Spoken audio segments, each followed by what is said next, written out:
The Cook's Tale. The Prologue. The Cook of London, while the reeve thus spake, for joy he laughed, and clapped him on the back. "Aha!" quoth he, "for Christe's passion this miller had a sharp conclusion upon this argument of herbergage. Well said Solomon in his language: Bring thou not every man into thine house, for harbouring by night is perilous. Well ought a man advised for to be, whom that he brought into his privity. I pray to God to give me sorrow and care, if ever, since I hight Hodge of Ware, heard I a miller better set a work. He had a jape of malice in the dirk. But God forbid that we should stinte here, and therefore, if ye will vouchsafe to hear a tale of me, that am a poor man, I will tell you as well as e'er I can a little jape that fell in our city." Our host answered and said, "I grant it thee. Roger, tell on, and look that it be good. For many a pasty hast thou letten blood, and many a Jack of Dover hast thou sold, that had been twice hot and twice cold. Of many a pilgrim hast thou Christe's curse, for of thy parsley yet fare they the worse. They that have eaten in thy stubble goose, for in thy shop doth many a fly go loose.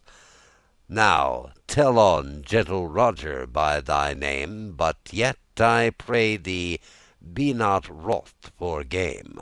A man may say full sooth in game and play." "Thou sayest full sooth," quoth Roger, "by my fay, but sooth play quad play, as the Fleming saith, and therefore Harry Bailey by thy faith. Be thou not wroth, else we departe here, though that my tale be of an hostelere. But natheless I will not tell it yet, but ere we part y wis thou shall be quit." And therewithal he laughed, and made cheer, and told his tale, as ye shall after hear. The Tale. A prentice whilom dwelt in our city, And of a craft of victuallers was he. Galliard he was as goldfinch in the shaw, Brown as berry, a proper sort fellow, With lockes black combed full fetisly, And dance he could so well and jollily, That he was called Perkin Reveller. He was full of love and paramour, As is the honeycomb of honey sweet. Well was the wench that with him might meet. At every bridal would he sing and hop. He better loved the tavern than the shop.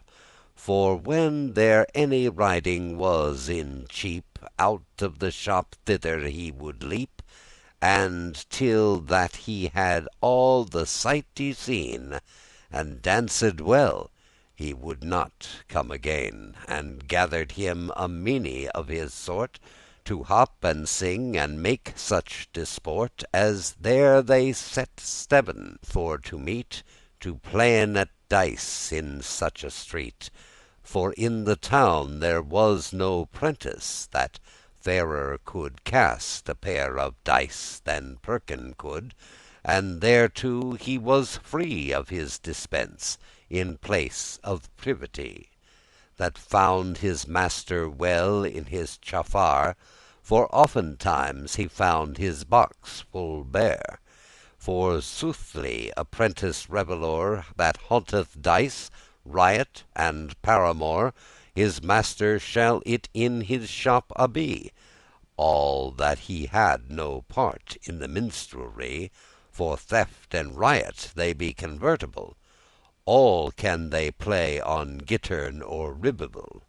Revel and truth, as in a low degree, they be full wroth all day, as men may see. This jolly prentice with his master bode, Till he was nigh out of his prenticehood. All were he snubbed, both early and late, And sometimes led with revel to Newgate. But at the last his master him bethought, Upon a day when he his paper sought, Of a proverb that saith this same word: Better is rotten apple out of hoard, Than it should rot all in the remenant. So fares it by a riotous servant. It is well less harm to let him pace, Than he shend all the servants in the place. Therefore his master gave him acquittance, And bade him go with sorrow and mischance. And thus this jolly prentice had his leave. Now let him riot all the night, or leave. And for there is no thief without a luke, That helpeth him to wasten and to sook Of that he bribe can or borrow may. Anon he sent his bed and his array Unto a compere of his owen sort, That loved dice, and riot, and disport, And had a wife that held for countenance A shop, and swived for her sustenance. So ends the Cook's Tale.